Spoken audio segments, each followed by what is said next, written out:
À la frontière nord du royaume en crise, le duc Hélène, seigneur de la frontière nord, rassemble ses troupes au complet, prêts à affronter l'armée de morts-vivants qui se dirige droit sur la ville.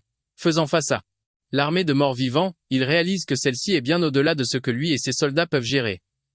Parmi eux se trouve le chevalier mort-vivant Durian, qui terrorise quiconque croise sa route. On dit que Durian est si puissant que même 10 chevaliers de haut rang, combattant jusqu'à la mort, ne garantissent pas une victoire contre lui. Les soldats voient cela et commencent à paniquer. Ils disent au duc qu'ils n'ont aucune chance contre l'armée de morts-vivants, et qu'il vaudrait mieux battre en retraite. Les soldats pensent qu'il serait préférable de préparer un siège plutôt que d'affronter l'armée de morts-vivants de front. Le duc comprend leur peur car il a peur lui aussi, mais il informe ses hommes que le mur nord est tombé. Déjà, ils sont la dernière ligne de défense, et si les morts-vivants percent jusqu'aux portes de la ville, c'en est fini. Hélène dit à ses soldats que peu importe ce qu'ils font, ou comment ils le font, ils doivent s'assurer de retenir l'armée de morts-vivants. Soudain, un cavalier inconnu dépasse les troupes à toute vitesse et se dirige droit vers l'armée de morts-vivants. Les soldats sont choqués de voir cela, se demandant qui peut bien être celui qui charge ainsi sur les morts-vivants, sans la moindre prudence. Soudain, il leur vient à l'esprit que c'est Yurin Rox. Yurin Rox a été envoyé pour les aider depuis le marquisat du sud des Rocs. Apparemment, ce cavalier insouciant, Yurin Rox, est notre protagoniste, et il se bat avec des dagues. Ils connaissent les capacités de Yurin, mais les soldats doutent qu'il puisse faire quoi que ce soit contre Durian. Ils en concluent que Durian ne tombera jamais face à des dagues, mais ils n'ont pas fini de tirer leur conclusion que Yurin frappe le chevalier mort-vivant avec sa dague. La dague se plante dans la tête de Durian, qu'il tient dans sa main. Étonnamment, la tête est projetée en l'air, et Durian commence à fondre. Cela laisse tout le monde abasourdi, et ils refusent de croire à ce qui se déroule sous leurs yeux. Yurin ne s'arrête pas là. Il continue de lancer des dagues sur les soldats zombies, et un par un, ils fondent. En un rien de temps, Yurin se retrouve tout seul, tandis que tout ce qu'il y a devant lui n'est que poussière laissée par les corps des zombies. Les soldats qui observent essaient de se réveiller de ce qui leur semble être un rêve, mais réalisent bientôt que c'est la réalité. Ils se demandent si Yurin est un saint envoyé pour les sauver par les cieux. Yurin les entend l'appeler un saint, et cela le fait rire car ils sont loin de la vérité. Après avoir vaincu les morts-vivants, Yurin s'immobilise pour vérifier ses stats sur l'écran de statut. D'après les informations sur l'écran de statut, il réalise qu'il a gagné des points d'expérience. Apparemment, il a utilisé un poison appelé montagne d'os de feu. C'est un poison qui fait même fondre la moelle des morts-vivants. Parce que Yurin vient de l'utiliser, le poison a gagné une tonne de expérience. Yurin ne voit pas d'inconvénient à tout prendre tant que cela lui est utile. 6 mois avant cela, notre protagoniste avait ouvert les yeux pour se retrouver dans une chambre étrange. Il est sur un lit king size à l'intérieur d'une chambre luxueuse. Il a soudainement entendu quelqu'un l'appeler jeune maître. Il lève les yeux et voit une belle chevalière debout devant lui. Il admire encore sa beauté quand il réalise que les vêtements qu'elle porte semblent étranges. La chevalière lui demande s'il se sent bien et avant qu'il ne puisse répondre, elle mentionne qu'elle va appeler le prêtre. Alors qu'elle se retourne pour partir, Yurin la rappelle en lui disant qu'il aimerait lui demander quelque chose. Cependant, la chevalière l'ignore simplement et sort de la pièce. Après son départ, Yur sort du lit et se dirige vers le miroir. C'est là qu'il est frappé par la plus grande des surprises. Il hurle d'agonie quand il réalise qu'il est un type joufflu et moche, avec une tête à claque. Yur commence à remettre en question tout ce qu'il sait, se demandant où son beau corps d'âge mûr a bien pu disparaître. Il n'arrive pas à croire qu'il s'est transformé en un sale gosse moche et potelé. Il commence à paniquer, se demandant s'il est dans un rêve ou quelque chose du genre. Il pense à se rendormir pour pouvoir se réveiller dans son corps d'origine. Lorsque le prêtre entre dans la pièce, il est accompagné par le chef de la maison et la chevalière. Le chef de la maison a l'air absolument terrifiant alors qu'il toise Yurin du regard. Le prêtre tient la main de Yurin pour vérifier son pouls. Pendant que le prêtre fait cela, le chef de la maison traite Yurin de honte totale, se demandant pourquoi il a finalement décidé de se réveiller. Yurin est paralysé par la peur en se demandant qui est cet homme effrayant. Le prêtre exhorte le chef de la maison à se calmer, puisque Yurin vient de se réveiller, et qu'il pourra le punir plus tard. Le prêtre examine le corps de Yurin, et exprime sa surprise de voir qu'il n'est pas gravement blessé. En fait, son esprit est stable et toutes ses blessures ont disparu. Le prêtre dit que c'est un soulagement, mais le chef de la maison le contredit, disant que Yurin serait mieux mort. Les choses s'enveniment alors que l'homme crie sur Yurin, lui disant qu'il a battu sa fiancée. Yurin est sincèrement confus par tout ce qui se passe. Et le vieil homme continue ses réprimandes, disant que Urine a dit à 9 ans et qu'il n'a toujours pas grandi. Le chef de la maison crie à nouveau, disant à Urine qu'il est un bon à rien puisque son frère a été capable d'éveiller son aura. Urine, de son côté, grossit de jour en jour. À la mention du mot aura, quelque chose fait tilt dans la tête de Ur. L'homme dit alors à Ur de s'excuser auprès d'elle quand il sera rétabli. Urine ne comprend pas ce que l'homme veut dire par elle. Cela lui vaut une autre série de reproches alors que l'homme lui rappelle qu'il parle de sa fiancée. L'homme fait savoir à Urine qu'il est fichu si sa fiancée ne lui pardonne pas. Urine est obligé de redemander pour être sûr d'avoir bien entendu. L'homme répète le nom d'Ilia et lui dit d'arrêter de déshonorer la famille Roche plus longtemps. L'homme termine alors sa déclaration en l'appelant par son nom, Urine. À ce moment, Urine confirme ses craintes, réalisant qu'il est Urine Roche. Puisqu'il est Urine Roche, il en conclut que l'homme est le marquis Wellington Roche. L'homme entend cela et se met en colère. Il se retourne immédiatement pour gifler Urine au visage, lui demandant pourquoi il a autant d'audace pour appeler son propre père par son nom. Urine tombe au sol et avant que Wellington ne puisse le frapper davantage, le prêtre et la garde le retiennent. Urine reste au sol alors qu'il commence à repenser à toutes les décisions de sa vie. Il n'arrive pas à croire ce qui lui arrive. Il s'évanouit et s'attend à se réveiller. De retour à la réalité. Quand il se réveille, il est choqué de voir qu'il est toujours dans la même pièce et que la chevalière est là avec lui. Il se demande pourquoi il ne se réveille pas de ce rêve et la garde s'approche de lui pour lui poser des questions stupides pour savoir s'il est réveillé. Urine décide de confirmer pleinement si sa déduction est correcte. Il appelle la garde du nom d'Aaron, et comme il le craignait, la jeune femme répond à ce nom. Il confirme alors auprès d'Aaron que la raison pour laquelle il était alité, et qu'il s'en est pris à Ilia et s'est fait tabasser au point de s'évanouir. Aaron révèle que Urine a attaqué sa fiancée dans la chambre, mais elle a retourné la situation et lui a mis une raclée avant qu'il ne finisse par perdre connaissance. Urine se prend la tête entre les mains, horrifié, comme s'il venait de se souvenir de quelque chose de fou. Aaron ne comprend pas ce qui ne va pas chez ce type, mais Urine sait qu'il est vraiment dans la panade. Urine se calme enfin et en vient à l'amère conclusion qu'il a atterri d'une manière ou d'une autre dans le roman web qu'il a écrit. Cependant, le pire c'est qu'il n'est pas entré dans le roman web en tant que protagoniste. Il a fini par arriver dans l'histoire en tant que le méchant pourri qui cherche des noix au héros, et finit par mourir horriblement. Urine se remet à paniquer, laissant Aaron lui demander ce qui ne va pas. Crie, disant qu'il s'est retrouvé dans une histoire nulle qui n'est même pas un webtoon. Le personnage d'Urine qu'il a possédé est une véritable ordure qui n'a aucun talent, aucune compétence, et qui ne s'entraîne jamais. C'est juste un méchant stupide qui profite du nom de sa famille en tant qu'héritier. Mais il perd ensuite sa fiancée au profit du protagoniste. Enragé, il a attaqué le protagoniste, mais cela s'est avéré être une erreur fatale car le protagoniste l'a démoli avant de le tuer. Dans une ruelle sombre. Maintenant qu'il se retrouve dans le corps d'un bon à rien, notre gars se demande comment il va faire pour survivre. Comme c'est un monde de fantaisie, il ne sait toujours pas quelle capacité Urine possède. Cependant, il connaît les opportunités et les objets que le protagoniste n'a pas encore trouvés. Urine en vient à la conclusion que sa seule chance est de se préparer rapidement. Il essaie de sortir du lit, mais son corps est trop lourd à cause de la graisse, et il s'écrase au sol. Aaron court rapidement pour voir comment il va. Elle lui demande s'il va bien, mais avec la frustration lisible sur son visage, il dit à Aaron qu'il est loin d'aller bien. À ce moment-là, Urine réalise qu'il peut enfin voir l'écran de statut. Grâce à cela, il peut voir les stats d'Aaron. Le trait d'Aaron est l'épée rapide de niveau 2, un esprit clair, une aura de niveau 1, une adaptation de niveau 1, et pour son niveau d'affection envers Urine, il est de 0. Urine est content de pouvoir invoquer la fenêtre de statut, et il dit à Aaron qu'elle peut partir, car il se sent beaucoup. Aaron obéit à ses instructions et commence à partir. Alors qu'elle s'éloigne, Urine se concentre sur ses stats. Il n'est pas surpris car Aaron est conçue pour être plus forte que la plupart des chevaliers ordinaires, mais il est surpris que son affection. Urine est particulièrement inquiet qu'il y ait une option d'affection sur la fenêtre de statut.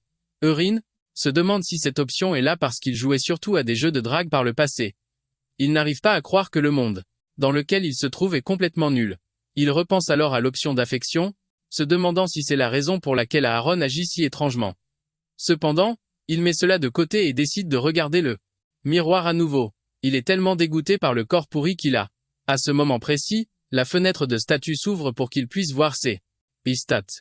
Il est excité de vérifier ses stats, mais l'excitation retombe vite quand il voit les statistiques minables qu'il a.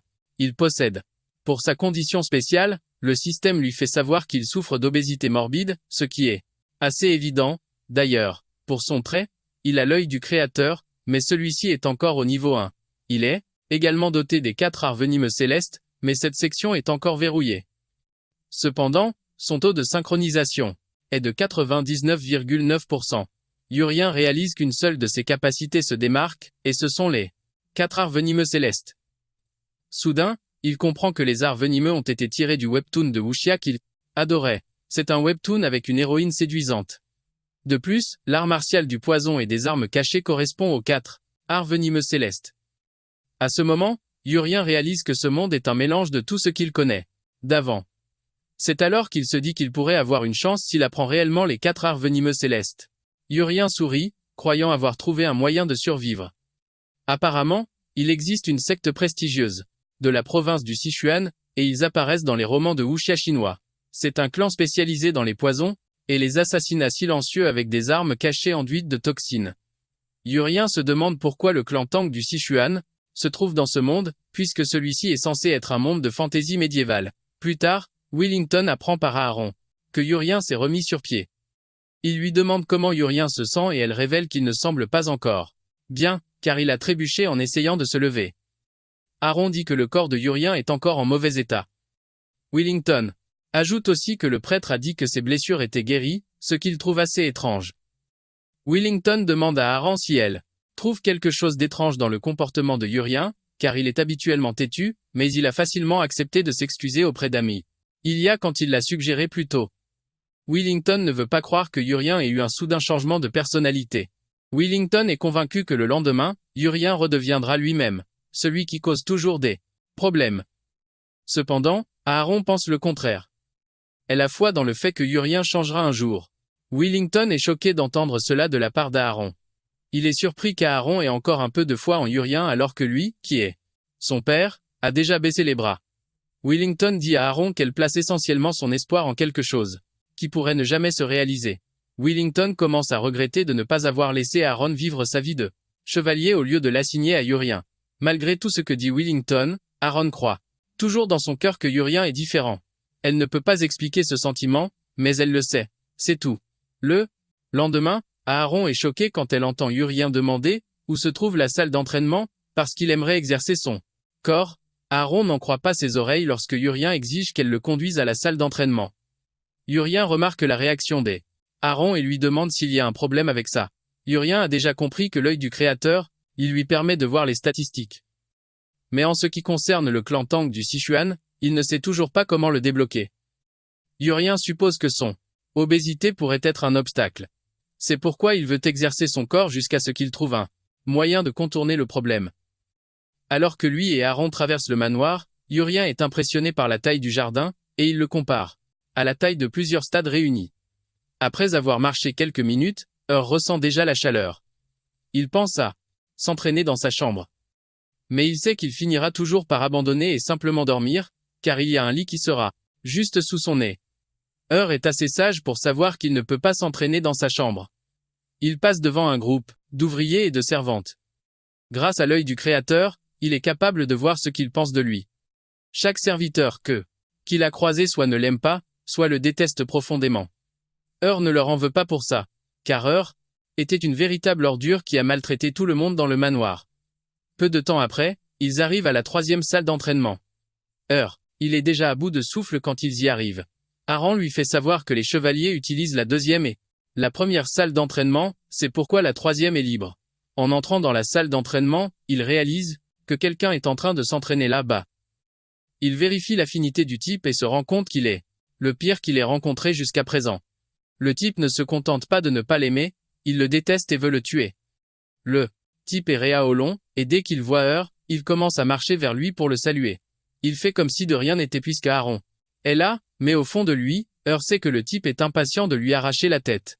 Réa demande à ce qu'il fait là, mais panique, l'appelant par son nom. Réa sourit, puis il prend Aaron à part pour lui demander si quelque chose s'est passé entre lui et Réa. Aaron est surprise qu'Eur ne se souvienne pas de ce qu'il a fait. Apparemment, quelques années, le père l'a forcé à s'entraîner. Était furieux à cause de ça, et il a fait venir Réa.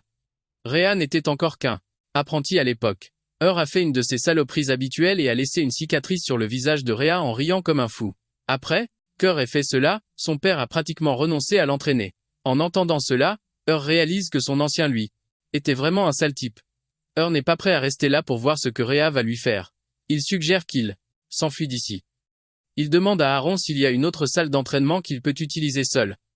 Aaron révèle qu'il y a une quatrième salle, mais elle est très éloignée et l'équipement est de mauvaise qualité. Aaron dit que c'est principalement un terrain vague, mais Hur déclare que c'est exactement ce qu'il veut. Puisqu'il veut perdre du poids, il veut le faire de la bonne manière. Réalisant qu'elle ne peut pas le faire changer d'avis, elle n'a d'autre choix que de l'emmener à la quatrième salle d'entraînement. Ils arrivent au terrain d'entraînement, et Hur est surpris de trouver des couteaux de lancer sur la table. Hur se souvient que le clan Tang du Sichuan est spécialisé dans le lancer de couteaux et les petites armes. Il ramasse un des couteaux, espérant qu'il pourra en faire quelque chose de bien. Hur le saisit avec habileté et utilise toute sa force pour lancer le couteau. Cependant, le couteau n'atteint pas la cible avant de tomber. Hur est embarrassé par cela et il se retourne pour regarder Aaron, lui disant qu'il a juste lancé le couteau pour s'amuser et que ce n'était rien de sérieux. Hur réalise que la première chose sur laquelle il doit travailler est son endurance. Il décide que courir autour du terrain d'entraînement devrait aider. À cela, Aaron reste là, le regardant fixement, pendant qu'il essaie de se racheter du moment embarrassant où il s'est mis tout seul. Hur commence à courir autour du terrain, disant à Aaron qu'elle est libre de s'entraîner comme elle le souhaite. Cependant, Urien manque de s'évanouir après quelques tours sur le terrain d'entraînement. Plus tard, son père apprend qu'il a commencé à s'entraîner et cela le choque. Cependant, il ne pense pas que ça va durer très longtemps. Étonnamment, Urien est toujours en train de s'entraîner après 3 semaines. Wellington n'arrive pas à croire que son fils n'a pas manqué un seul jour d'entraînement depuis qu'il a commencé. En seulement 3 semaines d'entraînement constant, Urien a perdu beaucoup de poids et son apparence a énormément changé. Wellington est maintenant fier et il commence enfin à appeler Urien son fils. Wellington réalise que sans la graisse corporelle, Urien est plutôt beau. Wellington se demande si son fils a vraiment changé ses habitudes. Même Urien se tient devant le miroir de sa chambre pour s'admirer. Il se rend compte qu'il a perdu beaucoup de poids. Mais même avec cela, le trait du clan Sichuan Tang refuse toujours de se débloquer. Il décide de se donner un mois, et si ça ne se débloque pas d'ici là, il volera tout ce qui est destiné au protagoniste. Un instant plus tard, Aaron entre dans la chambre avec le repas de Urien. Le plat s'appelle en gros la soupe Sherin, mais contrairement à son nom, elle est très utile. C'est un plat nutritif et revigorant, excellent pour brûler les graisses et développer les muscles. Dans la famille Rox, il est naturel pour eux d'en manger après chaque séance d'entraînement. Urien n'arrive pas à croire qu'il doit encore manger de la soupe Sherin. Aaron lui demande s'il en a déjà marre de la soupe et il répond que oui. Il mentionne qu'il mange cette soupe depuis 3 semaines d'affilée sans manger quoi que ce soit d'autre. Aaron le fixe droit dans les yeux avec un air sévère et effrayant. Elle lui demande ce que il veut vraiment. Elle veut savoir s'il désire devenir un chevalier ou simplement perdre du poids. Urien déclare qu'il aimerait devenir un chevalier, et Aaron lui dit qu'il n'a pas le choix que de manger la soupe Sherin. Chef de la maison en mange encore après son entraînement. Aaron dit à Urien d'arrêter de se plaindre et de simplement manger la soupe. Urien n'a pas d'autre choix que d'accepter après le sermon d'Aaron. Urien n'est peut-être pas à l'aise avec la soupe, mais il sait qu'elle l'a aidé au cours des 3 semaines. Urien décide de continuer à manger la soupe jusqu'à ce qu'il en ait marre. Il prend une cuillerée dans l'assiette et au moment où il la mâche, il remarque quelque chose d'étrange. Il comprend que le goût de la soupe est très différent des autres jours. Cependant, il continue de manger jusqu'à ce que la fenêtre de statue s'ouvre soudainement, informant Urien qu'il a ingéré du poison. Urien est choqué de voir cela, mais il s'avère que c'est une bénédiction car cela remplit la condition pour débloquer le clan Sichuan Tang. Urien lève les yeux et sourit car il sait que c'est le début de son grand voyage. Wellington se tient à sa fenêtre comme d'habitude pour admirer son formidable fils. À ce moment-là, quelqu'un frappe à la porte et l'homme ordonne d'entrer. Il s'avère que c'est sa seconde épouse Kaya et elle a apporté du thé. Elle a remarqué que son mari fixait quelque chose et lui a demandé ce qu'il regardait et il a menti en disant qu'il regardait le magnifique jardin. Kaya saisit alors l'occasion de se vanter en disant qu'elle a pris un soin tout particulier du jardin. Le marquis joue le jeu, disant à Kaya que ses talents sont impressionnants. C'est alors que Kaya a recours à ses instincts féminins en s'approchant du marquis pour l'enlacer par derrière. Elle le serre dans ses bras, demandant quand il compte choisir son fils Colin comme héritier, tout comme il l'avait mentionné auparavant. Kaya suggère que Le marquis le fasse assez rapidement puisqu'il a déjà décidé. Le marquis la choque alors, en lui disant que cela pourrait prendre plus de temps qu'il ne le pensait. Kina devient plus sérieuse, rappelant au marquis qu'il a promis de nommer Colin son héritier dans le mois. Willington admet l'avoir dit, mais dit à Kina qu'elle a dû entendre parler du fait qu'Urine a soudainement repris ses esprits. Comme Urine est le fils aîné, Willington pense qu'Urine peut se révéler être un bon successeur. Kina affiche un faux sourire, disant à son mari qu'elle a aussi entendu parler du soudain changement d'Urine. Elle dit qu'elle est heureuse que le garçon ait enfin repris ses esprits. Willington se met à rire, disant à Kina qu'il ne croit pas qu'il ait été ramené à la raison par une correction de sa femme. Kina revient alors au sujet du successeur, lui demandant ce qu'il compte faire. Willington dit qu'Urine ne s'entraîne que depuis 3 semaines, et qu'il aimerait l'observer un peu plus longtemps avant de prendre sa décision. Cependant, il promet à Kina qu'il cédera immédiatement le poste d'héritier à Colin si Urine retourne à ses anciennes habitudes. Après avoir entendu cela, Kina se retourne pour partir, disant à son mari qu'elle l'attendra dans la chambre. Elle sort de la pièce et elle est tellement furieuse qu'elle en tremble, et elle jure de montrer à Urine de quoi elle est capable. Maintenant, dans le présent, Urine comprend enfin que la condition pour débloquer l'accès au Sichuan-Tang est d'ingérer du poison, et il vient de le faire. Il regarde alors la fenêtre de statue pour savoir ce qui a été mis dans la soupe qu'on lui a donnée. Apparemment, la soupe contient une herbe spéciale, et celle-ci provoque la paralysie. C'est une herbe médicinale, mais elle contient une petite quantité de toxines. L'herbe est inoffensive pour les adultes en petite quantité, mais une consommation régulière mène à la paralysie et tue ensuite la cible.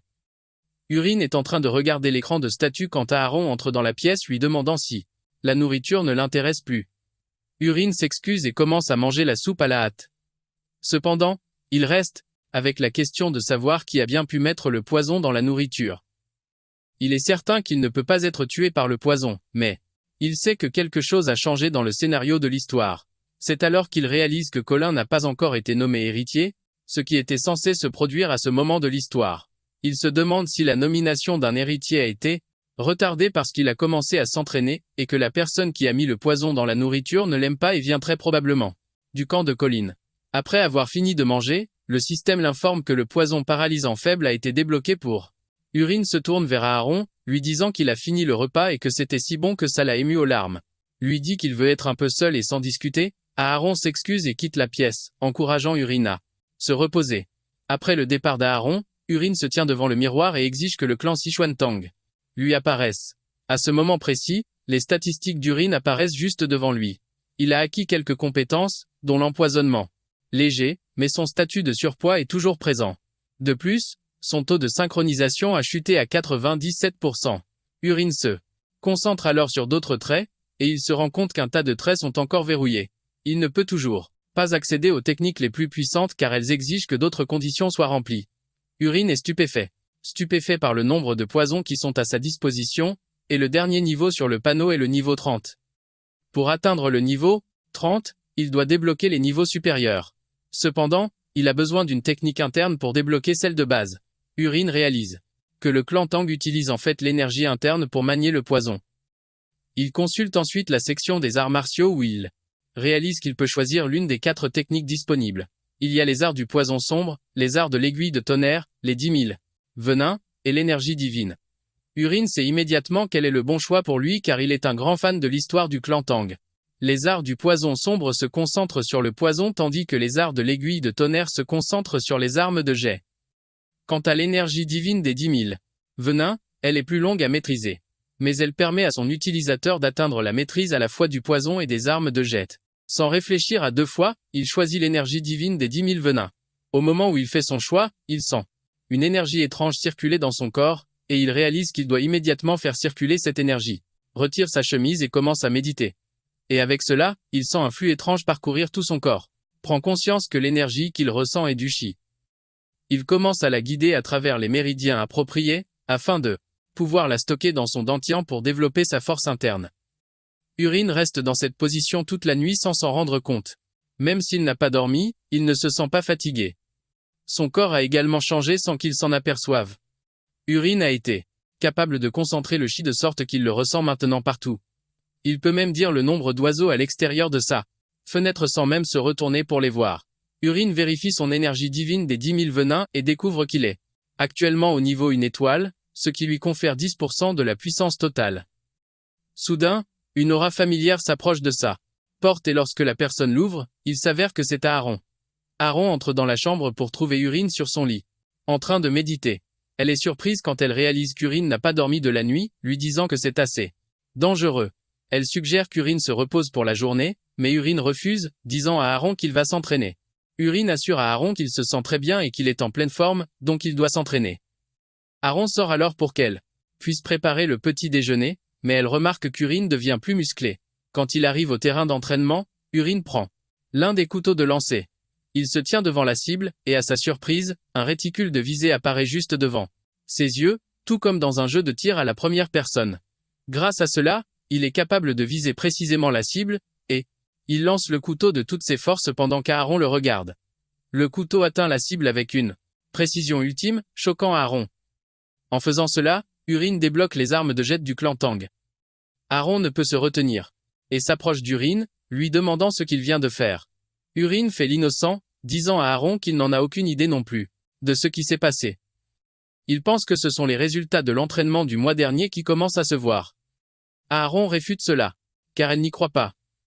Urine réalise que c'est la première fois qu'il verra Aaron totalement décontenancé, et il suggère d'essayer de lancer le couteau une fois de plus. Urine peut sentir l'énergie interne ardente déferler de son corps lorsqu'il lance quelque chose.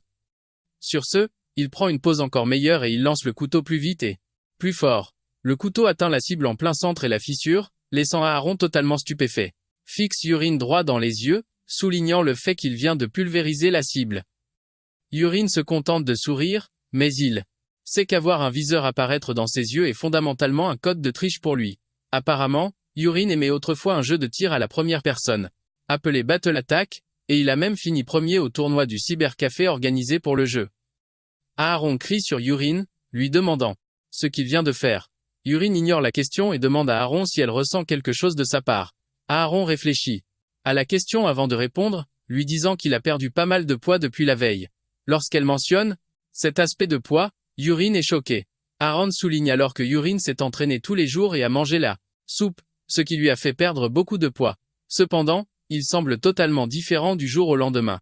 Urine est surpris d'entendre cela, mais surtout, il est soulagé qu'Aaron ne puisse pas sentir l'énergie interne qui circule dans son corps. Cela lui indique en gros qu'il est le seul à pouvoir utiliser l'énergie interne dans ce monde et que personne d'autre ne peut la détecter. Grâce à cela, Urine est convaincu d'avoir acquis un pouvoir incroyable et il décide de continuer à s'entraîner. Il ramasse les couteaux et commence à les lancer pour toucher la cible avec précision. Aaron est choqué de voir cela et elle finit par s'avancer pour demander à essayer de lancer les couteaux elle aussi. Elle ramasse un couteau, prend sa pose, et le lance. Mais à sa grande surprise, le couteau rebondit sur la cible. Urine rit, en disant qu'il est heureux qu'il y ait quelque chose qu'Aaron ne sache pas. Urine jette alors un autre regard à la fenêtre de statue, où il voit qu'il a débloqué la compétence coupe droite. Cela lui permet de lancer plus vite et plus fort. Et pas seulement avec des objets de mémoire. En gros, il peut ramasser n'importe quoi et le lancer avec une précision ultime, exactement comme il le fait avec les couteaux. Urine est surpris de voir ça et il décide de l'essayer sans plus attendre. Aaron est encore en train de se morfondre quand Urine la presse de s'écarter. Aaron est choqué lorsqu'elle voit Urine tenant une épée en bois brisé. Urine se tient devant la cible et fait circuler l'énergie dans son corps et, utilisant la compétence coupe droite, il lance l'épée en bois endommagée. À la plus grande surprise d'Aaron, l'épée en bois fait voler la cible en éclats. Aaron hurle d'horreur et demande à Urine quel genre de pouvoir coule dans ses veines. Urine répond avec embarras que c'est le pouvoir de l'entraînement, mais Aaron n'est pas une idiote, et elle sait que c'est quasiment impossible. Urine implore alors à Aaron de lui rendre un service. Il sait qu'elle rapporte ses moindres gestes à son père, mais il la supplie de ne rien dire à son père pour l'instant. Aaron veut protester, mais Urine fait remarquer qu'il teste actuellement plusieurs choses, et il promet de tout lui expliquer. Plus tard, tout ce qu'il désire, c'est qu'elle lui donne un peu de temps pour mettre de l'ordre dans ses idées. Aaron n'a d'autre choix que d'accepter. Plus tard ce jour-là, Urine suit un des employés, Perru. En utilisant l'œil du créateur, il comprend que le gars utilise du poison, mais son affinité envers lui est neutre. Urine comprend immédiatement que Perru est la personne qu'il recherche, car c'est le seul qui peut facilement mettre du poison dans sa nourriture sans que personne ne s'en rende compte.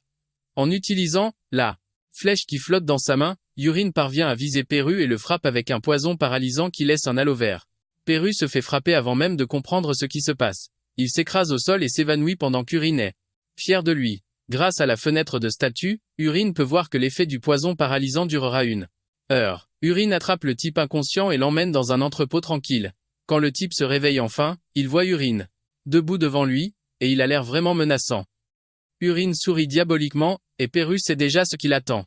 Pour lui, Urine somme alors Perru de répondre honnêtement à ses questions s'il veut vivre un jour de plus. Il lui demande s'il est celui qui a mis du poison dans sa soupe. Urine dit à Perru de cligner des yeux une fois si la réponse est correcte, mais si elle est fausse, il doit cligner 2 fois. Il lui redemande s'il est celui qui l'a empoisonné, et il cligne 1 fois. Il enchaîne ensuite en demandant si le poison était de l'herbe d'Anyang et Perru cligne à nouveau 1 fois. Urine est content que Perru coopère avec lui et il passe à la question suivante, où il demande à Perru si c'est Kina qui lui a demandé de procéder à l'empoisonnement.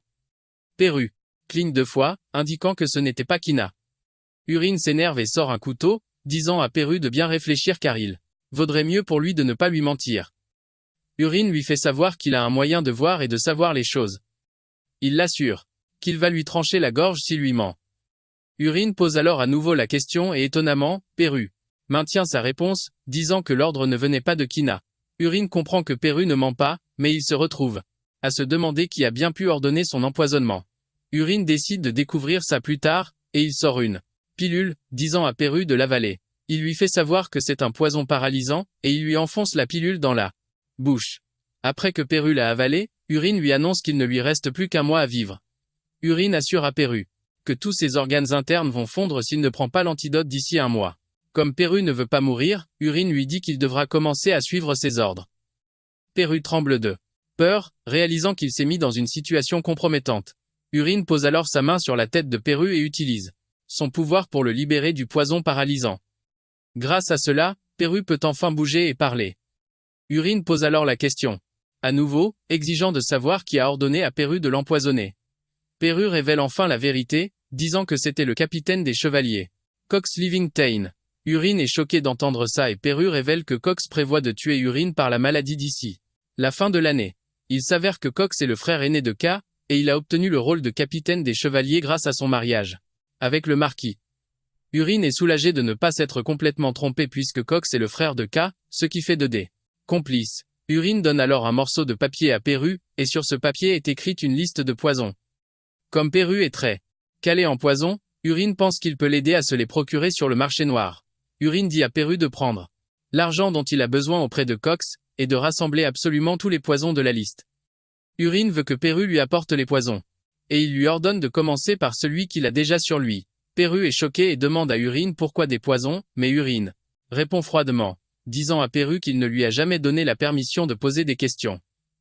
Perru s'excuse rapidement et Urine lui dit qu'il est libre de partir. Avant de quitter la pièce, Urine dit à Perru qu'il veut une cargaison du poison dans sa nourriture à partir de ce moment.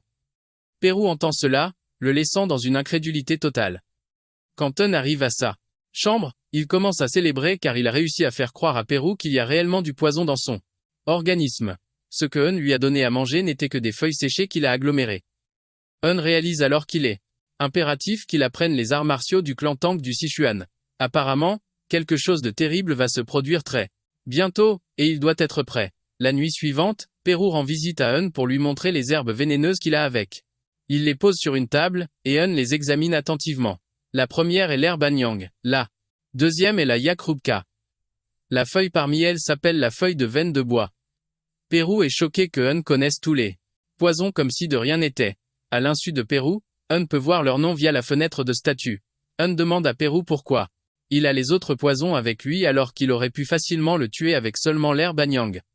Perru révèle que l'herbe Anyang prend beaucoup de temps et une fois qu'une résistance est développée, elle dure en fait plus longtemps. Cependant, mélanger la yaka après le début des symptômes de l'herbe Anyang augmentera les effets. En gros, les poisons deviennent plus mortels lorsqu'ils sont combinés. Un demande alors à Perru comment il a tout appris sur les poisons, et il révèle qu'il a été vendu à la famille Tin Vivante quand il avait 8 ans et qu'il s'est entraîné sous la direction d'un maître empoisonneur la base. Un lui demande s'il y en a d'autres comme Perru dans la famille Tin Vivante. Il répond qu'ils étaient initialement 20 enfants, mais qu'ils sont tous morts, le laissant comme unique survivant. Un n'est pas surpris par cela, car les enfants ayant une faible affinité pour le poison, meurent lorsqu'ils sont exposés aux toxines, mais il remarque que Perru déteste la famille teint vivante. Il prévoit d'utiliser cela à son avantage. Après leur discussion, Hun félicite Perru pour un travail bien fait, et il lui fait savoir qu'il est libre pour le reste de la journée. Après le départ de Perru, Hun s'attelle à la consommation des herbes vénéneuses. En les mangeant, il reçoit les notifications de l'écran de statut, mais il atteint bientôt sa limite et le système l'incite à pratiquer une méditation respiratoire. Hun fait ce que le système suggère et il parvient à maîtriser la douleur en méditant. Le lendemain matin, Aaron entre dans la chambre pour trouver Hun en état de méditation, mais son corps est maintenant profilé comme celui d'un culturiste parfait. Aaron est choqué par ce qu'elle regarde. Mais d'un autre côté, Hun a réussi à améliorer l'énergie des 10 000 venins au stade 2. Il acquiert un tas de techniques d'arts martiaux et de techniques de poison dans le processus, également. Aaron est sur le point de commencer à parler du corps d'Hen, quand elle perçoit une odeur de pourri dans la pièce. Hun ne sait pas quoi dire à Aaron car il connaît la raison de cette odeur désagréable. Apparemment, lorsque l'énergie interne d'une personne augmente et que son niveau d'arts martiaux s'élève, le corps libère une grande quantité de déchets d'un seul coup. Comme la pièce empeste et que l'odeur vient manifestement de lui, Hun propose d'ouvrir la fenêtre, mais Aaron lui crie de ne pas ouvrir la porte. Elle dit à Hun d'aller plutôt à la salle de bain. Après qu'il a fini de se baigner, Hun et Aaron sortent. Hun est content de lui car il a pu acquérir une nouvelle compétence, le jeu de jambes Soyong. Il provient de la famille Tang et c'est une technique parfaite pour les mouvements rapides, l'assassinat, l'évasion. Hun est heureux d'apprendre des compétences qui n'apparaissent que dans les romans de wuxia. Hun est si heureux qu'il est emporté par ses pensées alors qu'il marche sur la route jusqu'à ce qu'Aaron le ramène à la réalité. Aaron lui demande pourquoi il marche tout à coup comme un ivrogne. Elle veut savoir s'il ne se sent pas bien, mais Eurin assure à Aaron qu'il va bien. Sur ce, les deux continuent leur chemin, mais Eurin ne peut s'empêcher de pratiquer son nouveau mouvement en marchant sur la route, comme un homme saoul. Aaron lui demande alors s'il va vraiment à la première salle d'entraînement pour suivre l'entraînement du jour. Aaron met en garde Eurin à propos de la salle d'entraînement, mais Eurin lui dit qu'elle n'a aucune raison de s'inquiéter. Eurin prétend qu'il y va seulement pour observer comment les autres chevaliers mènent leurs entraînements quotidiens. Quelques instants plus tard, il arrive à la salle d'entraînement et comme prévu, des chevaliers y pratiquent leur technique d'épée en criant comme des forcenés. Ils sont choqués quand Eurin et Aaron entrent sur le terrain d'entraînement. Au début, ils ne reconnaissent pas le bel homme qui se trouve derrière Aaron, car il a énormément changé. Ils finissent par réaliser que la personne qu'ils en regardent est Eurin, le fils du seigneur. Ils n'en reviennent pas du poids qu'Eurin a perdu pendant son entraînement. Les chevaliers pensent qu'Eurin a utilisé une sorte de sorcellerie pour perdre du poids. Pendant qu'ils chuchotent, Eurin peut clairement entendre tout ce qu'ils disent grâce à son énergie interne. Aaron désigne alors un homme immense en face d'eux. Elle informe Eurin que c'est un chevalier apprenti, mais que grâce à ses bonnes performances, il deviendra bientôt un chevalier subalterne. Eurin regarde de plus près et réalise bientôt que cet homme est Kraid. C'est un personnage principal du roman et il devient plus tard un allié du protagoniste. Eurin ne savait rien de la vie de Kraid avant sa rencontre avec le héros. Eurin est satisfait du fait que Kraid soit au manoir, car cela pourrait s'avérer bénéfique pour lui plus tard.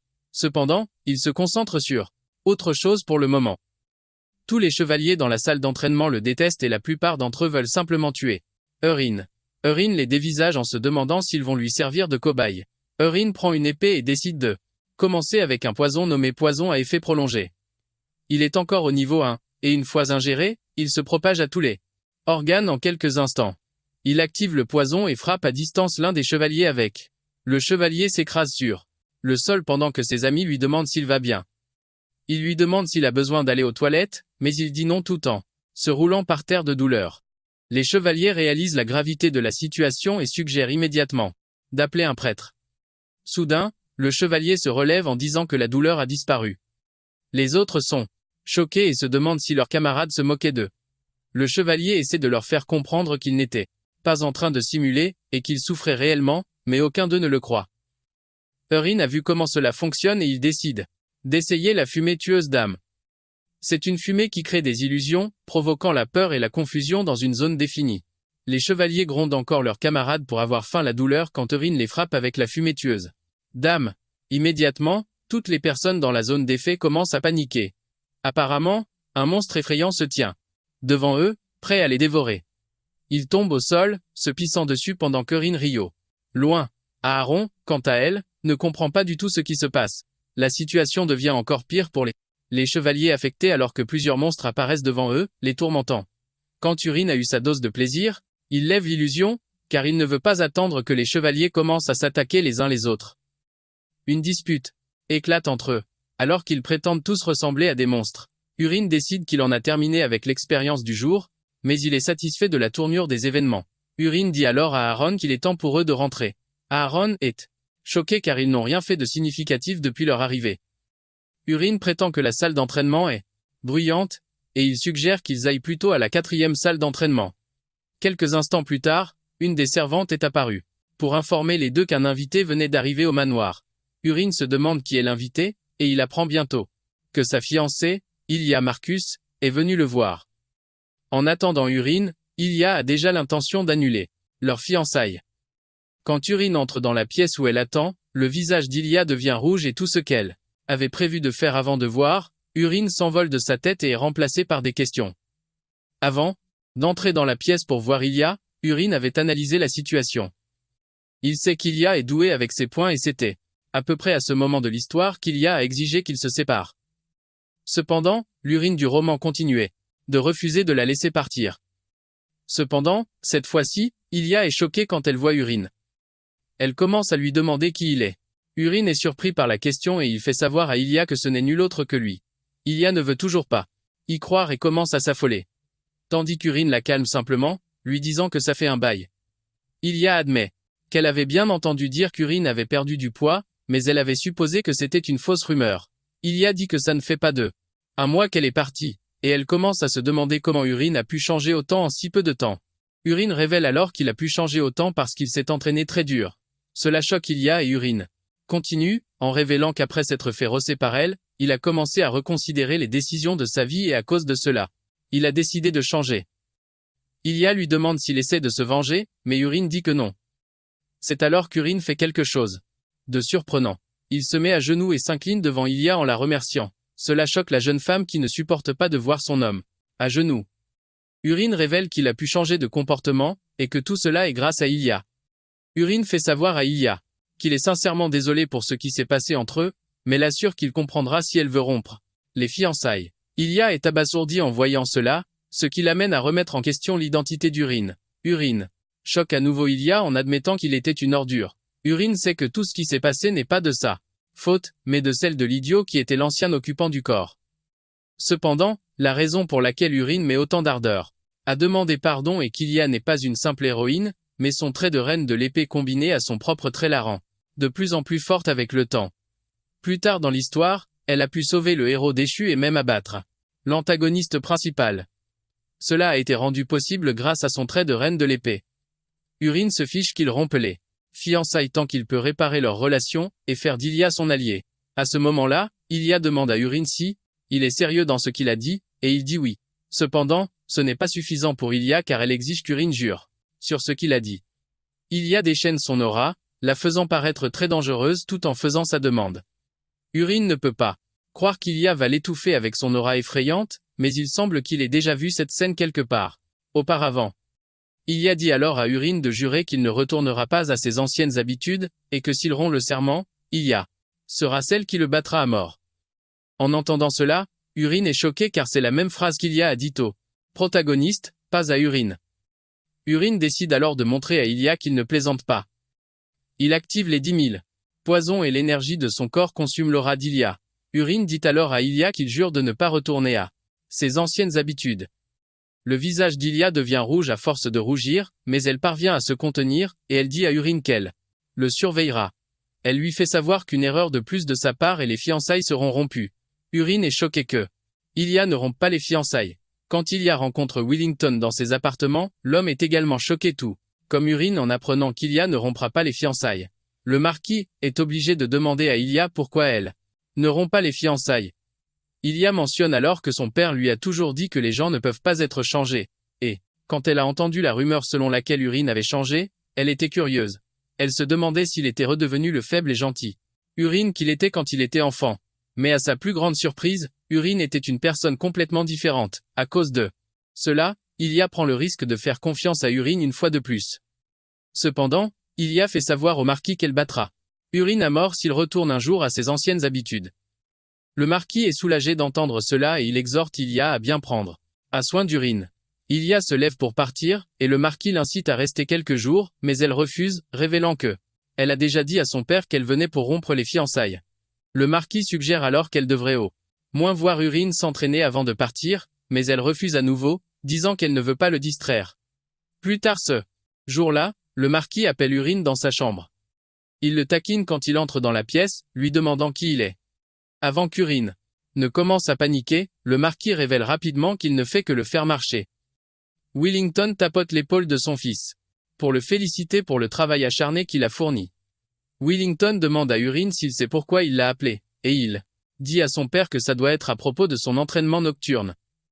Son père est content qu'il soit devenu sage aussi. Le marquis croit qu'il est temps pour Urine d'apprendre l'escrime de la famille Rox. Juste à ce moment, Urine dit au marquis que il a quelque chose d'important à l'informer concernant la question de l'entraînement de chevalier. Au lieu de s'entraîner pour devenir un chevalier, Urine choque son père en disant qu'il veut apprendre les arts du lancer au lieu de l'escrime. Son père devient immédiatement furieux, disant qu'il ne peut pas permettre cela car c'est une technique de bas étage utilisée par les voleurs.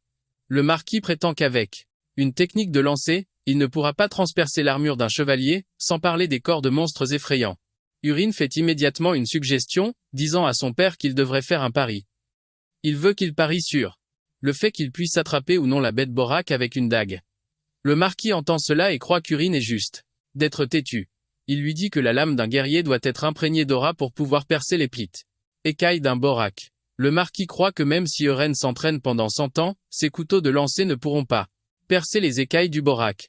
Puisque c'est la conviction de Wellington, Euren l'incite à faire le pari. Le marquis décide de céder à Euren pour le pari, et Wellington lui demande ce qu'il compte parier. Euren dit au marquis que si il réussit à vaincre le Borak avec sa dague, il sera celui qui s'occupera de son entraînement. Mais s'il échoue, il suivra la volonté de son père. Sur ce, les deux font leur pari. Euren retourne dans sa chambre soulagé car il se rend compte qu'Aaron n'a pas encore parlé de son entraînement à son père. Comme l'épreuve pratique a lieu le lendemain, Euren va se charger de percer les écailles du Borak. Pour se préparer à l'épreuve, Euren décide qu'il doit manger des herbes empoisonnées. Juste au cas où. Il prévoit d'élever les arts divins à la 3e étoile. À ce moment-là, Aaron entre dans la pièce avec un message du marquis. Apparemment, le marquis a choisi l'heure et le lieu. L'épreuve aura lieu à midi le lendemain, et ils utiliseront la première salle d'entraînement. Euren lui demande alors si elle connaît les détails du pari et elle répond que oui. Cependant, elle n'est pas la seule à le savoir. Tout le domaine est au courant du pari qu'ils ont fait. Parce que de cela, tout le domaine rit car ils sont presque sûrs qu'Euren va se faire dessus quand il affrontera le Borak. Aaron révèle que tout le monde s'amuse à discuter de la façon dont il va échouer puisqu'il est l'ennemi public numéro 1. Ennemi. Cela affecte Euren et il demande à Aaron si tout le monde vient assister à l'épreuve. Aaron répond que le marquis l'a autorisé, donc la salle d'entraînement sera bondée de monde. Euren soupire en entendant cela mais il demande ensuite à Aaron ce qu'elle en pense. Aaron baisse la tête en disant qu'elle croit que le lendemain sera le jour du Ran. Cette nuit-là il a fait comme promis et a élevé les arts divins à la 3e étoile. Le lendemain, Euren est choqué quand il se rend compte que la salle d'entraînement est bondée de monde comme s'ils étaient là pour assister à un match d'arène. Avant que l'examen ne commence, Euren assure son père qu'il est prêt, mais il souligne le fait que toute la zone est pleine de monde. Son père révèle que son intention était de n'en parler qu'à son magicien, mais pour une raison quelconque, la nouvelle s'est répandue partout. Le marquis exhorte alors Euren à bien faire pour ne pas se ridiculiser. Une fois que tout est en ordre, le magicien commence le rituel d'invocation pour faire apparaître le Borak. L'invocation est réussie et un monstre apparaît dans la fumée. Euren est excité de voir physiquement un monstre que lui, en tant qu'auteur, a créé avec des mots. Apparemment, le Boro est un monstre marin d'une hauteur de 150 cm. Immédiatement, le monstre sort du un cercle d'invocation et les spectateurs commencent à paniquer. Euren est choqué de voir à quoi ressemble le Borak car c'est un monstre qu'il a imaginé alors qu'il mangeait un sashimi de sébaste dans un restaurant et qu'il était à court d'idées de monstres. Euren ne montre aucun signe de peur devant le Borak, car il ne voit qu'un monstre mignon si seulement ses bras étaient retirés. Soudain, le monstre fonce sur Euren. Il manque de l'attraper alors qu'il est dans ses pensées, mais, grâce à son mouvement agile, il parvient à esquiver l'attaque. Comme le monstre fonce sur lui sans prévenir, Euren décide de passer aux choses sérieuses. Il sort un de ses couteaux de lancer pour tester la solidité des écailles du Borak. Étonnamment, Une cible apparaît devant lui, indiquant une zone particulière sur le corps du monstre, et Eurin suppose qu'il s'agit du point faible du monstre. Il décide de tester cette hypothèse, et il lance le couteau en direction de la cible. Le couteau pénètre la cible, faisant hurler de douleur le monstre avant de s'écraser au sol, mort. Eurin est déçu que le Borak soit mort en un seul coup. Le marquis et les spectateurs sont stupéfaits en voyant cela. Et se produire. La salle entière rugit bientôt pour célébrer la victoire d'Eurin sur le Borak. Le magicien entre dans la salle d'entraînement pour annoncer officiellement qu'Eurin a vaincu le Borak. Le marquis quitte son siège et se précipite vers Eurin pour lui demander comment il a réussi à abattre le Borak en un seul coup. Eurin répond maladroitement qu'il a seulement bien visé, et qu'il a réussi à toucher la cible. Le marquis ne veut pas accepter le résultat puisque le Borak est mort d'un seul coup de dague. Il soutient que cela n'a aucun sens et Eurin l'interrompt rapidement, demandant si le marquis essaie de revenir sur sa parole. À ce moment-là, le magicien dit au marquis qu'Eurin a visé le bras du Borak, là où il n'y a pas d'écaille. En entendant cela, le marquis hurle sur Eurin, lui disant qu'il a réussi à vaincre le monstre. Par pure chance. Eurin ne veut pas se disputer avec son père et lui dit qu'il a gagné le pari, que ce soit un lancer chanceux ou non. Eurin se retourne pour partir, mais son père lui dit de refaire le test une fois de plus. Eurin ne veut pas accepter jusqu'à ce que le marquis augmente l'enjeu. Il dit à Eurin que s'il réussit à gagner le second round, Eurin est excité d'apprendre qu'il aura droit à un vœu. Cependant, le marquis change les règles, disant que son adversaire ne sera pas le Borak, mais un chevalier. Le père d'Eurin lui demande s'il est d'accord avec les nouvelles règles, et il répond que oui. Eurin se fiche un peu de savoir qui est son adversaire car cela pourrait être sa chance, puisqu'il pourrait affronter Kerox. Cependant, il décide de laisser les choses se faire car il a encore besoin de Kerox pour fournir de l'argent à Pérou afin d'obtenir le poison dont il a besoin. Le marquis suggère alors qu'il commence avec un chevalier apprenti. Eurin demande à son père s'il peut choisir son adversaire et il lui donne le feu vert. Sans hésitation, Eurin choisit Creed comme adversaire. Quelques instants plus tard, Creed arrive en courant dans l'arène. Il s'incline devant le marquis qui lui dit qu'il a une tâche pour lui. Creed assure au marquis qu'il suivra toutes les instructions qu'il lui donnera. À ce moment précis, Wellington montre son fils du doigt et dit à Creed de donner une bonne leçon à ce gamin. Creed est choqué quand il entend cela et le marquis le remarque. Il lui demande immédiatement s'il ne peut pas le faire, mais Creed dit au marquis qu'il est à la hauteur de la tâche. Soudain, Eurin dit quelque chose de scandaleux. Il dit à Creed qu'il ne va lancer que 3 dagues sur lui et que s'il parvient à bloquer les 3, il gagne le match. Le marquis est choqué d'entendre cela et il dit à Creed de remettre son fils, arrogant à sa place. Pendant ce temps, les amis de Creed dans l'arène le taquinent, lui disant que s'il perd, il n'y aura pas de dîner pour lui. L'un d'eux lui dit même qu'il devra faire 100 tours du terrain d'entraînement s'il perd. Avant le début du match, Eurin entend la voix d'une fille parmi les spectateurs lui disant qu'il peut le faire. C'est une motivation suffisante pour Eurin alors qu'il sort sa dague, prêt à affronter Creed. Juste au moment où ils sont sur le point de commencer le combat, plusieurs zones cibles apparaissent sur le corps de Creed, stupéfiant Eurin. Eurin craint de pouvoir tuer Creed de la même manière qu'il a tué le Borak, mais il ne peut pas se le permettre. Eurin décide alors d'essayer autre chose. Il utilise tellement de force pour lancer la dague qu'elle frappe la lame de Creed, produisant un son puissant semblable à celui d'un canon, choquant tout le monde dans l'arène. La dague tombe et le marquis la ramasse, se demandant comment une simple dague peut produire autant de force. L'épée de Creed a une entaille et la force du lancer le laisse secouer. Eurin dit subtilement à Creed qu'il est maintenant échauffé, mais il lui fait savoir que le premier lancer est un avertissement. Eurin lui fait savoir que le prochain lancer sera puissant. Eurin pense que Creed ne mourra pas de ce qu'il s'apprête à faire, puisqu'il est un personnage secondaire important. Eurin lance alors sa dague une nouvelle fois et alors qu'elle tournoie vers Creed, il essaie de la bloquer avec son épée, mais cela provoque une forte détonation et un nuage de fumée. Cela choque tout le monde, y compris le marquis. Quand la fumée se dissipe, Creed est complètement secoué et son épée s'est brisée. L'épée de Creed tombe de sa main, et le marquis s'approche de son fils. Il exige qu'ils aillent parler en privé, mais Eurin rappelle à son père que le combat n'est pas encore terminé puisqu'il lui reste encore une dague. Les yeux de Wellington s'illuminent de peur, et il le dit à Eurin. Eurin suggère alors d'écouter Creed lui-même. Eurin s'approche de Creed, lui disant de relever la tête, et il lui demande s'il aimerait que ça se termine comme ça. Eurin rappelle à Creed qu'il est un chevalier en formation et qu'il n'est pas censé accepter un résultat aussi minable, car mener les choses à une fin définitive. Et la voix du chevalier. Eurin demande alors à nouveau à Creed s'il est prêt à abandonner. Creed bégaye avant d'exiger qu'on. Elle lui donne une nouvelle épée. L'aura de Creed tourbillonne autour de lui, révélant sa détermination à ne pas reculer. Tout le monde, y compris le marquis, est stupéfait que Creed, qui n'est pas encore chevalier, ait déjà éveillé son aura. Apparemment, c'est ce que Urine voulait depuis le début. Creed a un trait, le berserker, qui ne se manifeste qu'à un point de rupture.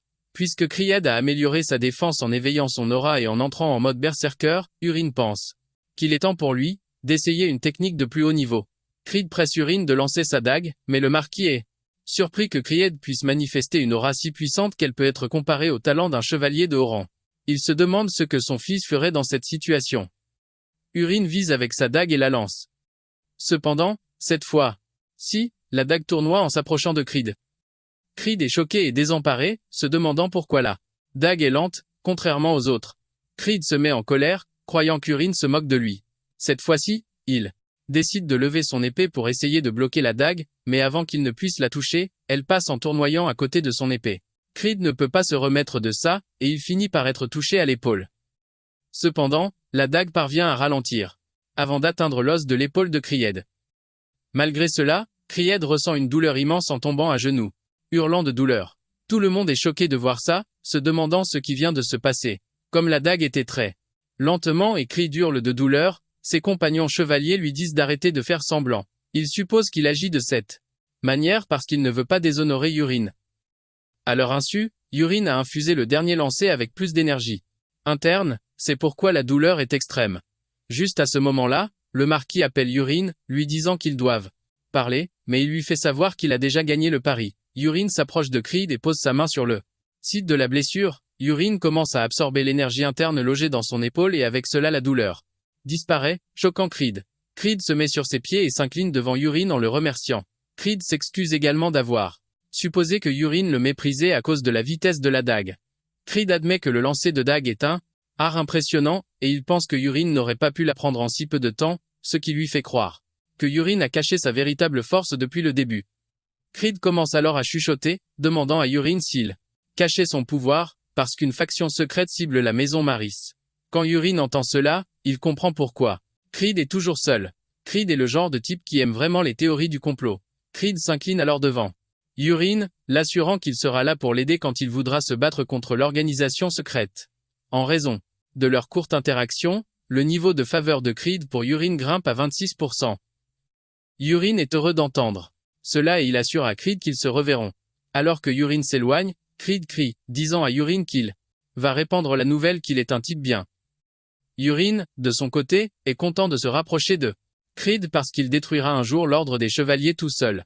Aaron s'approche de Urine et le félicite pour son excellent travail. Elle mentionne ensuite qu'elle n'a jamais vu cette technique. Urine lui explique rapidement que c'est une nouvelle méthode et il lui demande ce qu'elle en pense. Aaron admet qu'elle aussi aurait été vaincue si elle avait affronté la technique pour la toute première fois. Cependant, elle est convaincue qu'elle peut maintenant la bloquer. Urine sait que ce n'est pas un bluff de la part d'Aaron. Apparemment, Aaron a un trait appelé miroir clair qui lui permet de s'adapter rapidement aux situations et aux scénarios. Urine demande alors à Aaron si la vie qu'elle mène actuellement lui convient, car si elle ne le servait pas comme assistante, elle pourrait facilement devenir une chevalière de haut rang. Aaron est surprise, et elle exige de savoir pourquoi Urine pose soudainement une telle question. Plus tard, Urine rencontre le marquis dans son bureau. Willington crie sur son fils pour qu'il l'appelle père, chaque fois qu'ils sont seuls, car être si formel les fait se sentir. Urine accepte maladroitement, et il s'adresse à l'homme, en l'appelant père. Le marquis interroge alors Urine sur la technique qu'il a utilisée pendant le duel. Il a parcouru les archives et n'a rien trouvé en rapport avec le type de technique que Urine a utilisé. L'homme dit que Urine ne s'entraîne que depuis un mois, ce qui rend la chose quasiment impossible d'apprendre une telle compétence en si peu de temps. Le marquis exige que Urine lui dise la vérité, mais Urine sait qu'il ne peut évidemment pas lui dire quelle est la vérité. Cependant, il avait déjà préparé quelque chose au cas où quelque chose comme ça se produirait. Urine ment alors en disant qu'il a trouvé un livre en fouillant dans les archives de la famille, pour des méthodes d'entraînement efficaces. Il explique qu'un livre sur l'étagère du haut lui est soudainement tombé dessus. Apparemment, il n'y avait aucune écriture sur la couverture du livre, mais un étrange motif y était gravé. Urine dit qu'il n'a pas beaucoup réfléchi au livre, et que lorsqu'il l'a ouvert, une lumière en a jailli, illuminant son visage. Ce faisant, quelque chose est entré dans sa tête et après cela, le livre a disparu. Le marquis est choqué d'apprendre cela et immédiatement en parle à Urine. Urine s'y attendait, puisque c'est lui qui a créé le concept. Il explique qu'un grimoire est un moyen de transmettre des techniques ou de la magie en les gravant dans un livre grâce au pouvoir d'un grand mage. Le marquis ne doute pas des paroles de son fils, car les archives contiennent de nombreux livres qui ont été collectionnés par leurs ancêtres et même le marquis ne connaît pas tout ce qui s'y trouve. Le marquis dit alors à Urine que le destin a dû lui accorder une grande fortune, ce qui explique pourquoi il est tombé sur ce livre. Le marquis dit ensuite à Urine qu'il tiendra sa promesse et ne le forcera pas à apprendre l'escrime. Quant à l'autre promesse, qui est un chouet, le marquis lui demande ce qu'il désire. C'est alors qu'il demande quelque chose qui choque son père. Il lui annonce qu'il veut le poste d'héritier, laissant son père bouche bée. Urine est surpris par la réaction de son père, lui demandant s'il ne peut pas exaucer son vœu si c'est ce qu'il désire. Son père révèle que c'est en fait de son autorité de l'accorder. Urine mentionne que l'expression de son père trahit autre chose, et il sait que son père hésite, car il sait que cela lui causerait des problèmes. De nombreuses personnes au sein du marquisat s'opposeraient à cette déclaration, en particulier Kina. Sachant à quel point son père serait embarrassé, il lui dit qu'il va la céder pour cette fois. Le marquis est soulagé de l'entendre et remercie Urine. En réalité, Urine n'est même pas intéressé par le poste de successeur car s'il devenait l'héritier, il devrait passer ses journées entières avec son père pour recevoir une éducation sur la gestion du marquisat, ce qui signifierait la fin de sa liberté. Au lieu de cela, Urine préférerait améliorer ses compétences et parcourir le monde à l'aventure. Son père demande alors à Urine de formuler un autre souhait, puisqu'il a renoncé au précédent. Urine informe son père qu'il a l'intention de créer son propre ordre de chevalier. Le marquis est choqué par cette nouvelle et Urine révèle qu'il prévoit de nommer Aaron et Creed dans cet ordre en tant que et ses chevaliers. La requête étant moins compliquée que le poste de successeur, le marquis accède au souhait de Urine. Urine s'incline devant son père, en le remerciant. Le marquis demande ensuite à Urine comment il compte trouver un nouveau majordome, car tous, les majordomes actuels sont déjà au service de quelqu'un. Urine révèle alors qu'il a quelqu'un en tête et que cette personne est Perru, qui travaille dans les cuisines. Urine veut que le marquis fasse croire que c'est lui qui l'a nommé, au lieu de laisser paraître que c'était le choix de Urine. Le marquis est surpris de l'entendre et demande à Urine s'il y a un problème, mais Urine assure à son père qu'il lui expliquera plus tard. Le marquis décide alors de ne pas poser plus de questions, car il semble faire de plus en plus confiance à son fils. Il s'avère que leur affinité a bondi jusqu'à 74%. Même Urine est choqué que l'affinité ait autant augmenté, mais il suppose que c'est parce qu'il est le fils du marquis. Fils. Plus tard, informe Arin et Crie qu'ils font désormais partie de son ordre de la nuit et il veut qu'ils continuent à s'entraîner assidûment. En plus de cela, il leur présente le nouveau majordome, Perru, en leur assurant que Perru s'occupera de tous leurs besoins. Auparavant, et Aaron avaient parlé du nouvel arrangement. Avait tout avoué, disant à Aaron que Perru est en réalité un espion, c'est pourquoi il remplacera Aaron en tant que majordome. Révèle que Perru a été envoyé pour l'assassiner par Kina et Kerox. Aaron fut encore plus surprise d'entendre cela et elle a remis en question la décision de garder Perru près de lui alors qu'il en veut à sa vie. A assuré à Aran qu'elle n'avait rien à craindre car Perru n'obéit qu'à lui. Grâce à cela, parvient à faire accepter ses plans à Aaron. De retour à la réunion, Creed lève la main pour poser une question. Après avoir reçu la permission de parler, Creed demande pourquoi il n'y a pas de vice-capitaine, du moins puisqu'ils ont décidé de s'appeler l'Ordre de la Nuit. Cependant, le vice-capitaine doit être quelqu'un qui possède des compétences exceptionnelles. Creed estime qu'Aaron n'est pas digne de faire partie de l'Ordre de la Nuit, car elle est petite et frêle. Avant qu'il ne puisse continuer à parler, l'interrompt, convenant avec lui que le vice-capitaine doit être fort. Pour régler cela, leur annonce qu'ils s'affronteront en duel. Quelques instants plus tard, Creed est vaincu par Aaron, à sa grande surprise. Alors qu'il est au sol, vaincu, Aaron lui donne des leçons d'escrime. Elle lui fait savoir que ses attaques sont trop simples et peuvent être facilement anticipées.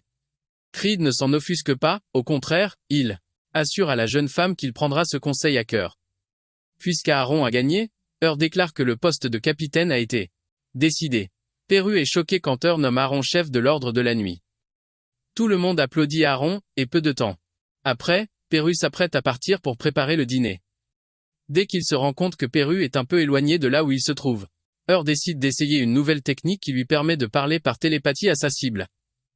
Appelle le nom de Perru, ce qui le choque. Il se retourne, mais continue de l'appeler à plusieurs reprises. Perru perd presque la tête jusqu'à ce qu'Ur le gronde. Pour son comportement étrange. Perru demande alors si Ur communique avec lui par magie noire, mais Ur explique que c'est une simple magie de communication. Perru commence à réaliser qu'Ur est un être spécial puisqu'il est résistant au poison et qu'il peut utiliser des techniques vraiment étranges. Ur dit à Perru qu'il est libre de croire à la théorie qu'il a en tête, mais il lui demande si le poison qu'il a demandé est prêt. Perru répond que le poison est prêt. Apparemment, le poison s'appelle Snake Mind, et c'est un poison qui est extrait de sang vipère. Même si Perru est doué, il a à peine réussi à préparer le poison. Ur est content que le poison soit prêt, et il dit à Perru d'en ajouter une grande quantité dans la soupe de Shirin qu'il va manger. Tremblant de peur, Perru acquiesce aux ordres de son maître. Plus tard dans la nuit, Ur réalise que depuis qu'il a atteint la 3e étoile, ses progrès ont été quelque peu lents car son énergie interne n'a pas augmenté aussi vite qu'il le pensait. Comme il ne sait pas quand la crise mondiale commencera, Ur pense qu'il est temps pour lui de quitter le marquisat. Peu de temps après, Ur rencontre son père, lui disant qu'il veut partir pour un certain temps. Son père lui demande pour combien de temps il partira. Et, comme il ne veut pas éveiller les soupçons, il dit à son père qu'il partira pour une semaine. Le marquis a aucun problème avec ça car Urine s'est entraîné assidûment, mais il lui demande comment il compte gérer l'escorte. Urine choque son père en lui disant qu'il n'a pas besoin d'escorte. Le marquis proteste, rappelant à Urine la position qu'il occupe dans la famille. Urine essaie de dire à son père qu'une escorte n'est pas nécessaire puisqu'il ne va que dans les villages voisins, mais le marquis lui coupe la parole. Le marquis révèle que le monde est devenu un endroit très dangereux, et même s'il est devenu un peu plus fort, il craint que son fils ne se fasse empoisonner. Urine réalise qu'il sera difficile de convaincre le marquis, et il décide de passer au plan B. Urine fait savoir à son père qu'il est prêt à obéir, et qu'il n'a donc pas à s'inquiéter. Le marquis est heureux d'entendre cela et il demande à son fils quand il partira. Urine répond qu'il partira dans 2 jours. Sachant cela, le marquis dit qu'il va préparer une escorte d'ici là, mais Urine n'a aucune intention d'attendre une quelconque escorte car il a l'intention de partir en douce le lendemain. Urine convoque Perru dans ses appartements et lui révèle qu'il part en voyage, mais qu'il n'a pas d'argent, et qu'il a donc besoin que Perru lui en prête. Perru hésite, mais lorsqu'il sent l'aura sombre et effrayante émanant du corps d'Urine, il s'exécute rapidement. Urine lui demande alors s'il a toujours sa pochette subspatiale avec lui. Urine avait déjà vu la pochette sur lui. Apparemment, la pochette subspatiale est un élément courant dans les romans de fantasy, et c'est une pochette mystérieuse qui peut contenir environ 1 tonne de marchandises. Perru n'a d'autre choix que de donner sa pochette subspatiale à Urine, également. Grâce à cela, Urine est content de ne pas avoir apporté de sac. Urine tend alors à Perru le paquet de feuilles séchées qu'il fait passer pour un antidote. Il dit à Perru que c'est l'équivalent d'un mois d'antidote pour le poison dans son corps. Urine joue très bien son jeu, en disant à Perru qu'il a été un serviteur méritant. Pour cette raison, il assure à Perru qu'il lui donnera très bientôt le remède permanent. Le lendemain matin, Urine laisse une lettre et s'éclipse discrètement. Il pense qu'il ne croisera personne jusqu'à ce qu'il tombe sur un vieux jardinier qui émet une aura puissante de son corps. Il remarque quelque chose d'étrange chez le vieil homme, mais il poursuit néanmoins son chemin. Quelques instants plus tard, Urine arrive à la tour de la magie.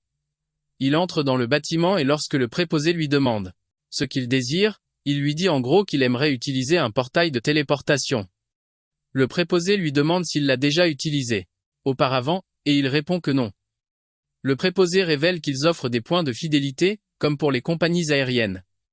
Le préposé demande à Urine où il se rend et il répond au château d'eau. En raison de la grande distance, le préposé lui dit que le tarif est de 50 pièces d'or. Après qu'on lui a annoncé le prix, on lui demande de payer et de signer le billet. Urine s'attendait déjà à ce que le tarif soit élevé, mais il est reconnaissant que Perru lui ait donné assez d'argent. Urine décide d'inscrire un faux nom, et il choisit Polon, qui est un pseudonyme qu'il utilise dans les jeux en ligne. Une fois qu'il a terminé avec l'enregistrement, Urine est conduit dans la pièce où se trouve la machine de téléportation. Le préposé lui dit que dès l'instant où il entendra frapper, cela signifiera qu'il est arrivé à destination. Urine monte sur la machine et elle émet un signal lumineux. Quelques instants plus tard, Urine arrive à destination. Il est accueilli par un autre préposé qui lui dit qu'il est arrivé au château d'eau. Urine est choqué car il n'a absolument rien senti. Le vieil homme lui fait savoir que c'est ainsi parce que la tour de la magie a conçu la machine de téléportation pour procurer une sensation de distorsion. Urine est surpris par le nom qu'ils ont donné au phénomène. Il se rend compte qu'il aurait pu lui donner ce nom au lieu de penser au confort du voyage. Sur ce, Le préposé lui souhaite bonne chance et une fois qu'Uren sort de la tour de la magie. Uren se trouve maintenant au château d'Azaï, qui est dans la région ouest, contrairement à son pays natal. La zone semble complètement différente de celle de son pays, et il y a aussi beaucoup de monde dans la région. Cependant, Uren n'est pas préoccupé par cela car sa principale préoccupation est la ruelle des forgerons. Il demande à une des personnes qu'il croise, et on lui décrit le chemin. Uren commence à explorer les ruelles mais ne trouve pas ce qu'il cherche. Il fait déjà tard mais il décide de vérifier la dernière ruelle. Il trouve bientôt une boutique de forgeron, et y entre. Il demande au responsable s'il connaît la personne qui se fait appeler la forge de la licorne. Le type dit alors à Uren qu'il n'y a personne de ce nom dans la région, ce qui amène Uren à se remettre en question. Il pense qu'il a mal lu, mais pendant qu'il réfléchissait à cela, le type lui dit qu'il a justement l'intention de nommer sa boutique ainsi. Quand Uren entend cela, il utilise l'œil du créateur sur le type. Il découvre que son nom est Jireno et qu'il est un assez bon forgeron. Uren sourit comme un enfant en voyant cela, réalisant qu'il a enfin trouvé le bon endroit. Uren demande alors à voir les armes qu'il a fabriquées et Jiren s'exécute. Tandis qu'ils examinent ses créations, Uren demande à Jireno comment vont ses affaires. Jireno prétend que ses compétences ne sont pas les meilleures, c'est pourquoi il est coincé au fond d'une ruelle. En fait, chaque fois que des clients entrent, ils jettent juste un coup d'œil et repartent. À cause des mauvaises ventes, Jiren révèle qu'il ne sait pas combien de temps il pourra encore tenir. Uren remarque alors des épées accrochées au mur. L'une des épées est une épée de l'esprit du vent, qui a été imprégnée de la bénédiction de l'esprit du vent, Sylph. L'épée augmente la vitesse d'attaque, la vitesse de déplacement et l'agilité. L'autre épée est un espadon de l'esprit de la flamme. C'est une épée qui a été imprégnée de la bénédiction de l'esprit du feu inférieur, salamandre. L'épée augmente l'endurance, la force et la résistance. Uren demande alors à Jiren s'il est celui qui a fabriqué les épées, et il répond que oui. Cependant, il pense que, après les avoir terminées, elles se sont avérées être des échecs totaux. Apparemment, les épées sont devenues si lourdes, que même une personne forte peut à peine les soulever. Donc, personne ne finit par les acheter. Après qu'il ait fini de dire cela, Uren sait que ce n'est pas la faute de Jiren. Les épées sont devenues lourdes parce que des humains indignes les ont touchées. Apparemment, l'évêque épée accordera un pouvoir immense à quiconque en est digne. Comme Uren le sait, il dit à Jiren qu'il va acheter les épées, laissant Jiren totalement choqué. Jiren pense que les épées sont un échec, mais Uren sait que les deux épées sont parfaites pour Aaron et Creed. Cependant, Uren est toujours à la recherche d'autres trésors. Soudain, Uren demande forgeron s'il a des armes rouillées. Jireno en a un tas et il les sort. Jireno est surpris qu'Uren veuille, car il les considérait déjà comme des rebuts. Uren est content d'avoir trouvé ce lot exactement comme il l'avait prévu. Il plonge sa main dans le récipient et en sort une dague, disant à Jiren qu'il veut cette dague. Jiren est choqué car ce n'est pas lui qui a fabriqué la dague. Il l'a seulement trouvée dans la réserve et il n'a aucune idée de comment elle est arrivée là, en premier lieu. Jiren est stupéfait quand Uren dit qu'il va prendre la dague en plus des épées. Jiren en conclut qu'Uren ne s'intéresse qu'aux objets défectueux. Jiren dit à Uren de lui donner seulement 2 pièces d'or et il lui donnera la dague gratuitement. Uren est ravi d'avoir fait une si bonne affaire, mais il est le seul à savoir à quel point l'arme est précieuse. À ce moment-là, il réalise qu'il ne s'agit pas seulement des armes, mais aussi du forgeron lui-même. Uren alors lui offre la chance de fermer sa boutique et de travailler pour lui à la place, puisqu'il a déjà dit que les affaires n'allaient pas si bien pour lui. Jiren est choqué par l'offre et il révèle qu'elle arrive de manière trop soudaine, c'est pourquoi il ne sait pas quoi dire. Jiren admet qu'il a pensé à fermer boutique mais qu'il n'aurait jamais cru recevoir une telle offre. Après qu'il ait dit cela, Uren décide de se présenter au forgeron. Uren se présente comme la lance invincible qui est le protecteur du Sud. Après avoir énoncé son titre, il révèle son vrai nom. Jiren est abasourdi quand il réalise qu'il se tient en présence du fils du Maris. Il tombe immédiatement à genoux, s'excusant auprès d'Uren en disant qu'il ne s'attendait pas à ce que quelqu'un d'aussi noble que lui entre dans sa boutique minable. Uren presse le type de se relever, mais il refuse et exige qu'Uren dise tout ce qu'il a à dire pendant que sa tête reste au sol. Réalisant qu'il ne peut pas le convaincre, Uren décide de parler. Après avoir entendu tout ce qu'Uren a à dire, Jiren lui demande pourquoi il envisagerait d'aider quelqu'un comme lui, et il répond qu'il est plutôt talentueux. Jiren est surpris d'entendre Uren dire qu'il a du talent car il ne se considère pas dans la catégorie des forgerons talentueux, puisqu'il se fait gronder par son maître tous les jours. Uren mentionne qu'il a visité d'autres forges, mais que la boutique de Jiren se démarque. Jiren lui demande en quoi sa boutique se démarque des autres et Uren lui fait savoir que la sincérité est la clé. Urine explique qu'il a vu la manière dont il fabriquait ses armes et l'extrême et souci du détail à leur sujet. Pour cette raison, Urine lui fait savoir qu'il se réveillera un jour en tant que talent spécial. C'est quelque chose qu'Urine a inventé sur le moment, mais il espère que Jiren tombera dans le panneau. Heureusement pour lui, c'est le cas, et Jiren révèle qu'il le suivra. Jiren mentionne alors qu'Urine est différent des rumeurs qu'il a entendues à son sujet. Urine décide alors qu'il est temps de montrer quelque chose d'intéressant au forgeron. Jiren regarde Urine se piquer le doigt avec la dague et lui ordonner de s'éveiller. Il s'avère que la dague est la relique aux myriades de formes. Agnès, la mâchoire de Jiren tombe par terre quand la dague commence à léviter avec une aura blanche l'entourant. Le forgeron commence à se demander ce qui se passe. Apparemment, l'arme est une épée égo légendaire, et c'était le protagoniste qui était censé l'obtenir. Le système demande à Urine s'il veut former un contrat avec Agnès, et il dit « oui ». À ce moment-là, l'arme se transforme en une molécule d'eau, et de l'intérieur, la voix d'une fille s'en échappe, exigeant pour savoir qui essaie de former un contrat avec elle.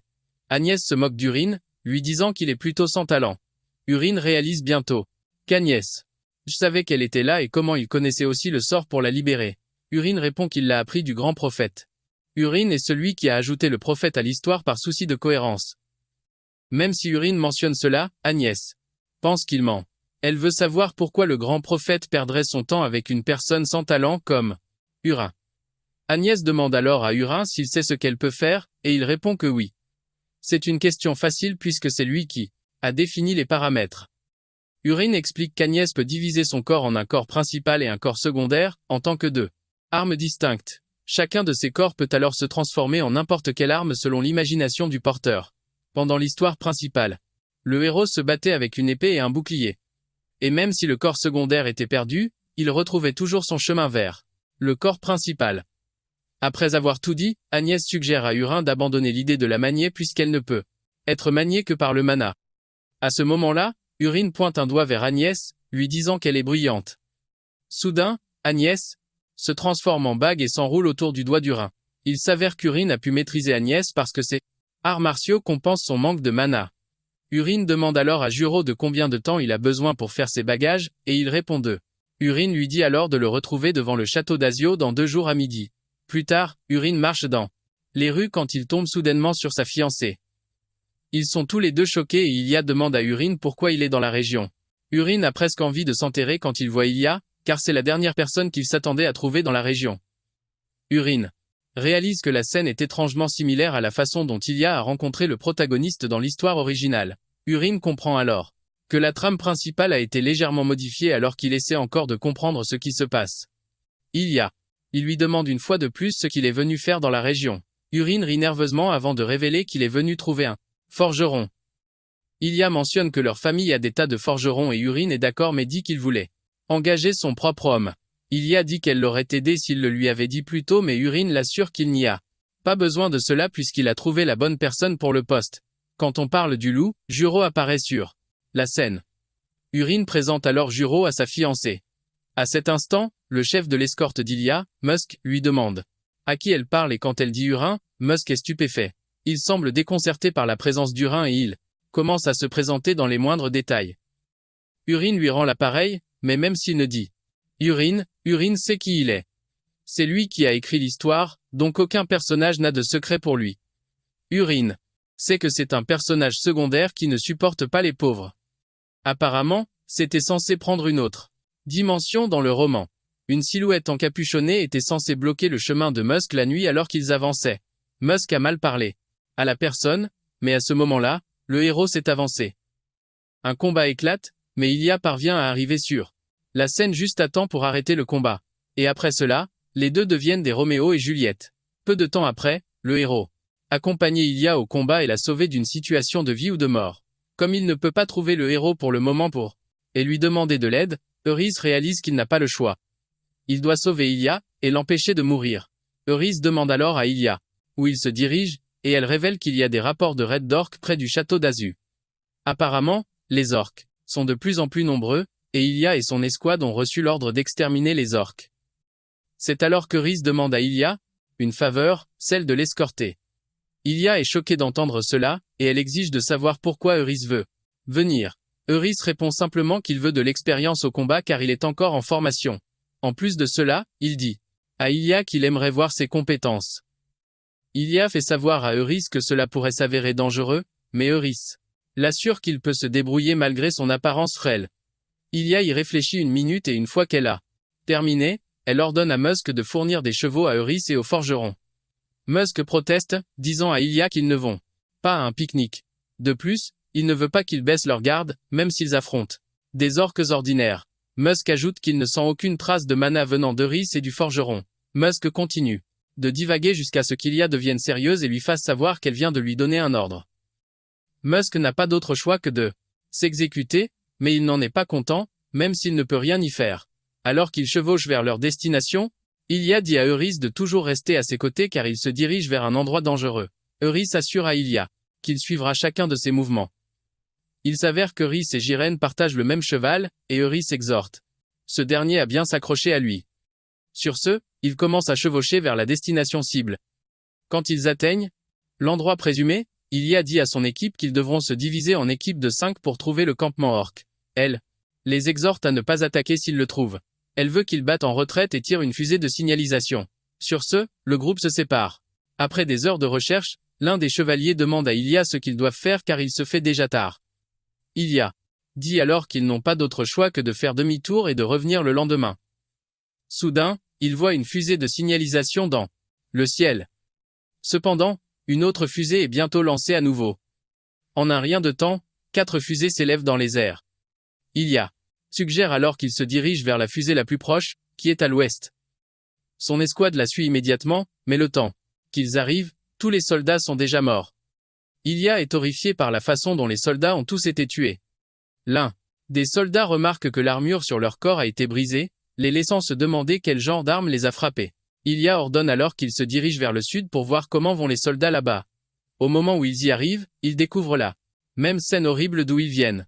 Tous les soldats sont déjà morts et l'un des chevaliers suggère qu'ils se déplacent vers le prochain emplacement.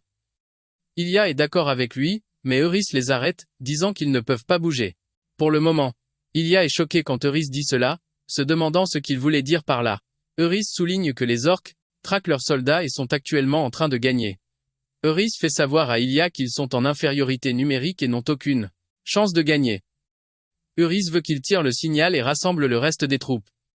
C'est alors que un soldat crie sur Urine, lui disant de la fermer car il n'est personne.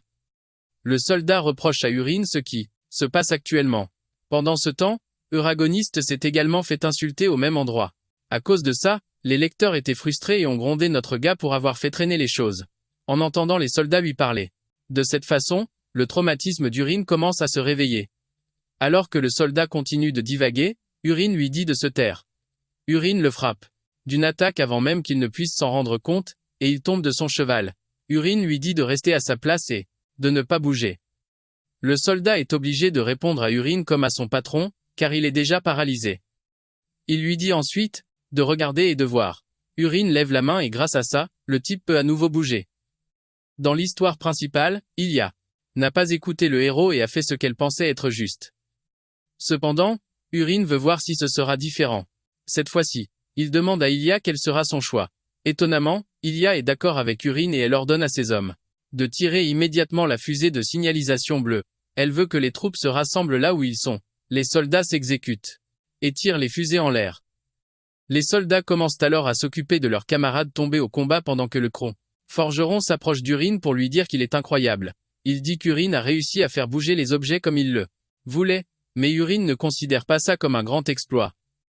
Il demande à Urine si les soldats vont les rejoindre, mais Urine lui fait savoir que la plupart des soldats n'y arriveront pas. Apparemment, Urine sait ce qu'il fait et il attend en fait que le vrai combat vienne à lui.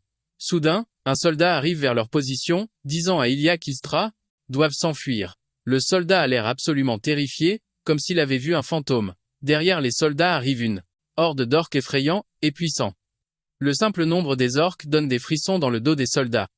Ilia se tourne vers Urine et s'excuse auprès de lui car il est sur le point de mourir et que tout est de sa faute. À ce moment-là, Urine dit à Ilia de ne pas s'inquiéter, car personne ne va mourir. Au moment où il dit cela, il marche vers les orques, ce qui choque Ilia. Ilia est confuse en regardant Urine s'approcher des orques avant d'invoquer Agnès. Il lui dit qu'il est temps d'essayer, ce pourquoi ils se sont entraînés pendant les 2 derniers jours. Urine dit à Agnès de générer des balles de fer et Agnès obéit à ses ordres. Apparemment, c'est une technique qu'Urine a acquise après avoir atteint le niveau 3 étoiles du corps des 10 000 poisons, mais il n'a jamais eu la chance de l'utiliser. La compétence s'appelle fer noir. Elle libère des armes dissimulées remplies de force intérieure en faisant détonner des balles de fer noir. L'arme requise pour cela est une balle de fer noir. Urine tire alors la balle sur les orques et elle atterrit au milieu d'eux sans faire de dégâts, laissant les orques regarder Urine comme un idiot. Soudain, la balle explose, déchiquetant chaque orque à sa portée. Les orques restants sont choqués quand ils voient cela, mais Urine n'en a pas encore fini avec eux. Urine rappelle la balle et la lance à nouveau. Cette fois-ci, elle transperce les orques avant d'exploser et de les réduire en bouillie. Urine rappelle à nouveau la balle, et Ilia lui demande ce qu'il est en train de lancer. Urine révèle que cela s'appelle l'explosion de fer noir. Urine sourit à Ilia, promettant de lui donner les détails sur l'arme plus tard. Avec les 2 attaques consécutives d'Urine, il a considérablement décimé les orques. Motivé par cela, Ilia hurle immédiatement à ses soldats, leur ordonnant de passer à l'action. Elle leur fait savoir qu'ils peuvent gagner, et les exhorte à abattre le reste des orques. Ilia charge en avant, et ses soldats la suivent. Ilia tranche la tête d'un orque comme si c'était du papier de soie, et ses soldats aussi suivent son exemple. Un des orques réalise qu'ils ne font plus le poids face aux soldats et se retourne pour s'enfuir. Cependant, il fonce droit dans un mur de briques rouges. Le mur de briques rouges s'avère être un orque rouge géant à l'aura terrifiante. L'orque rouge attrape le fuyard par la tête et l'écrase. Les soldats et le reste des orques sur la scène manquent de suriner dessus à la vue du monstre terrifiant qui leur fait face. L'orque rouge est si géant que les orques verts ordinaires ressemblent à des cacahuètes à côté de lui. L'orque rouge manie également une lame de la taille d'un bâtiment, mais Urine ne semble pas surpris, car il s'attendait déjà au légendaire guerrier orque rouge Karuda. Urine sait qu'ils seront tous foutus s'ils ne tuent pas Karuto sur le champ.